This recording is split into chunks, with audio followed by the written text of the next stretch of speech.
What's up, volleyballers? Today we are going to talk about everything that has to do with hand setting and the rules around hand setting in beach volleyball. So if you've ever had a rule question or you're wondering what's a lift, what's a carry, what's legal, this is a video for you. Roll the credits and we'll get to business.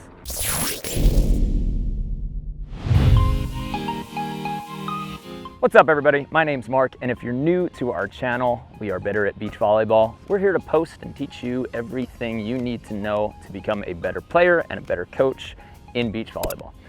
Today, we are going to discuss one of the most commonly argued points, and it's everything around hand setting. So I hope you're ready for a lot of rules, and I hope you're ready to dispel a lot of myths, and I hope you show this video to anyone you're ready to argue with or who argues against you. Now, let's talk about the very first thing we need to know about hand setting. Can you receive a ball, a serve, a free ball, or a first touch with your hands?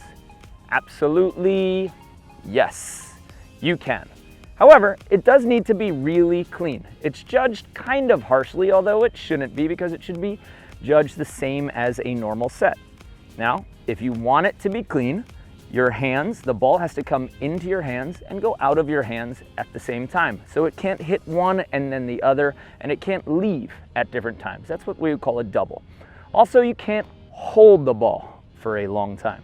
So you 100% can receive the ball with your finger pads on the first contact or the serve receive. That's numero uno. Most commonly argued hand setting thingamajig number 2 is, what is a lift?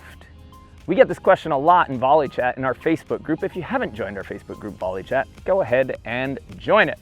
We discuss tons of rules just like this one in that group, and you can get your questions answered, and you can ask new ones as well. But what is a lift? How long can you hold on to the ball before it's considered a carry or a lift? There is no amount of time that you can say what is a lift, what is not. However, what referees are trained to look for is, do my arms and elbows come down with the ball when I'm in contact with the ball? So if I take the ball from up here and I contact it here, and then I bring my arms and elbows down, see how my elbows come down, and then I push it up, that might be called a lift. This can get a little bit confusing because sometimes people guide the ball down before touching it. So it looks like their hands are coming down with it, but they're just waiting to the bottom to touch it. Now, it's going to be a lift if you take the ball in from a high point, drop it down, and then put it up again. But remember that you can let the ball come down while guiding it and then have a late contact. How low can you take a ball before you could call it a lift? There is no how deep, how low rule. So long as you don't take the ball, it changes direction in your hands using your upper arms and elbows. So if the ball comes down here, that is not a lift, right? I let it get below my chin, I let it get to my chest, but it's not a lift because I waited to touch the ball and I only went up with it. So let's move on to the next rule. What's a double? What's not? Now, a lot of leagues and players will talk about the certain number of rotations that is considered a double. There are no number of rotations that are considered a double. Is a spin an indicator of a double? It can be, but that's not what referees are trained to do. What they're trained to look for is, did the ball hit one hand on entry before the other, and did it leave one hand before the other on entry? That's the only thing we care about with doubles. So when you're hand setting your partner, this is not a double. That spun probably 1.5 times, but that's not a double. Now, if it comes in and then it hits both hands, or it leaves one hand before the other, that is a double, and it should be illegal. Let's move on to the next rule. We want to talk about sending the ball over the net with your finger pads or with your hands. This is argued in a lot of different places. When you're setting your partner, if you're doing it technically correct, you should be squared up. That means that your chest should be facing where you're trying to set. But if we're setting the ball over the net, it is deemed just like a hand set would be. So you still can't lift it, you still can't double it.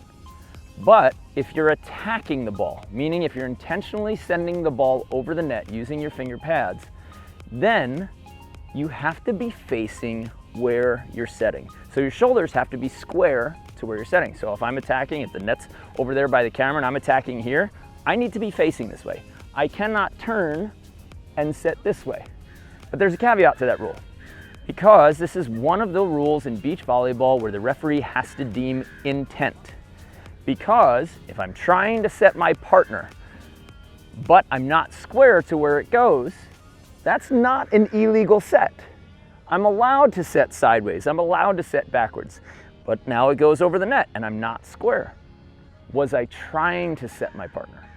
That's the key question, because if you were trying to set your partner, then it doesn't matter if you were square or not. You can be facing any direction because the wind can blow the ball over the net. You can accidentally send the ball over the net. So long as it wasn't a lift, it wasn't a carry, and you were trying to set your partner, it is a legal play and play should continue.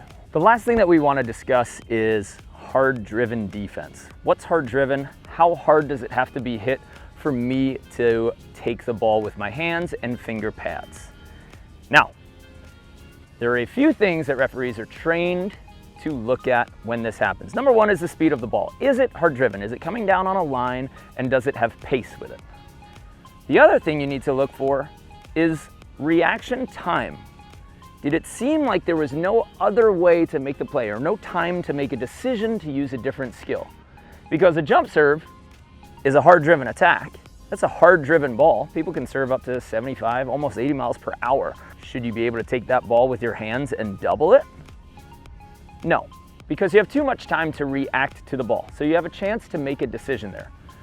So when you're receiving a hard-driven ball, there's a few things that you need to determine. Was it hit hard? And did you have time to make a change in your technique? If you didn't have time to make a change because it was so close, you were closer to the net, and it had a straight line trajectory to you, and it was hit kind of hard, then you're allowed to double it. You still can't lift it, but you're allowed to double it if it is the first contact. I hope that helps clarify all of your hand setting questions. If you have any other questions about hand setting, go ahead in the comments below and let me know. We can answer them in another video. You can also head over to Volley Chat, like we said before, Volley Chat on Facebook, and you can ask your questions there. We'll probably answer them a lot sooner. Lastly, if you want to get our 5 favorite setting drills, we've got a PDF underneath here below that you can click on, and we'll email you our 5 favorite setting drills. I hope you join up. If you want to check out anything else that we have, including our 30-day How to Set in Beach Volleyball course, where you get drills, videos, and online critique, you can check that out on the links below. Hope to see you there. Check you later.